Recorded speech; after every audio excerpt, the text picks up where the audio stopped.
argument about land, and the rabbi put the handkerchief on the ground. Did I tell you the story?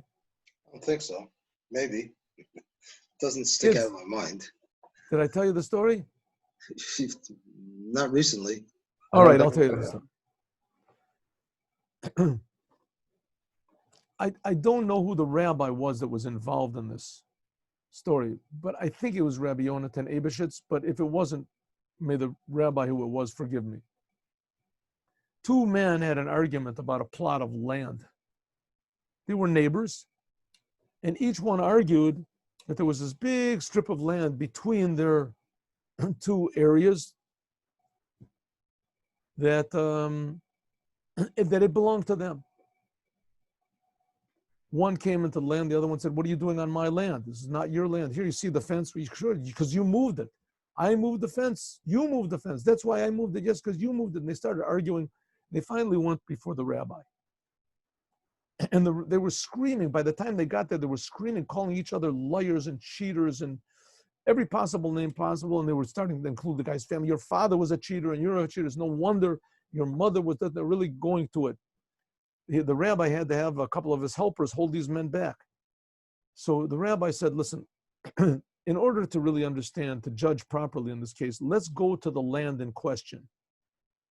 And you explain to me, each one explain to me exactly what your claims are.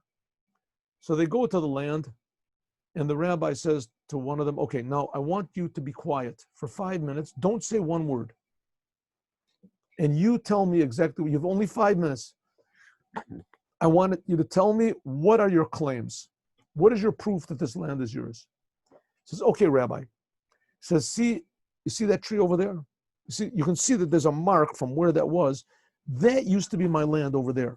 And he moved it, the marker, he moved it over to there, to this rock. This used to be my place over there, where the rock was over there. You can even see that there's certain signs over there. When I was a child, I used to make a marks over there, and you can see. Okay, are you finished? Okay, now I want you to be quiet, and I want you to explain to me. So this person, he's a liar. What are you talking about? Ask anybody. It says, please, just give me your proofs. Says, okay, see where I moved the land? The line says, this is where the land, you always used to be. You always used to be over there. That over there, all of this is my land, you understand? And what's the proof I can show you? Over there, there's a this, and over here is a this, and there's flowers over there. And they're yelling, and they're starting to scream. He says, okay, you're 5 minutes. As soon as it's 5, this person starts to scream, and he starts to scream back. The rabbi says, okay, rabbi says, okay, good. I've heard both of your claims. Have you got anything to add on? I don't want any of this character destruction, one from the other. Just, you finished your claim? Yes, you finished your claim? Good. The rabbi said, okay. He takes his hat, gives it to his helper, takes a handkerchief out, puts it on the ground. The rabbi puts one knee on the ground and puts his head on the handkerchief. He's listening. Or maybe the other, maybe he puts one knee on the handkerchief. I'm sorry, puts one knee on the handkerchief, he puts his knee on the handkerchief, and he puts his ear to the ground. So the two men are looking, and they think maybe the rabbi went out of his mind or something. I mean, are you okay, Rabbi? The rabbi says, shh, shh, shh, shh. So they're quiet, they're standing back, and the rabbi listens, stands up, he brushes himself off, takes his hat back, he says, okay. He said, I heard what you had to say, and I heard what you had to say.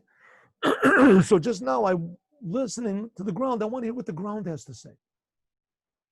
So they thought, wow, the rabbi has Ruach HaKodesh. The ground is going to tell us who it belongs to.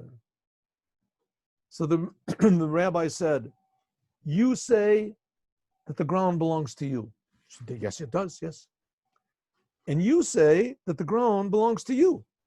So that's right. He says, well, I just listened to the ground, and the ground said that in another 50 years, both of you are going to belong to it. Now you want to calm down and make a little bit of agreement between each other? Well, they thought, well, that's right, I'm going to get this land. What am I going to do with it in another 50 years? So all of a sudden, they put everything in proper perspective. Each thought that he was like the king of the universe, is going to live forever, who knows what. They weren't thinking about what. He said, okay, yeah, good, all right, you got a point. It sort of took the egotism out of both of them, and they sat down and they made an agreement to divide the land. That is the story. Have a good day, everyone.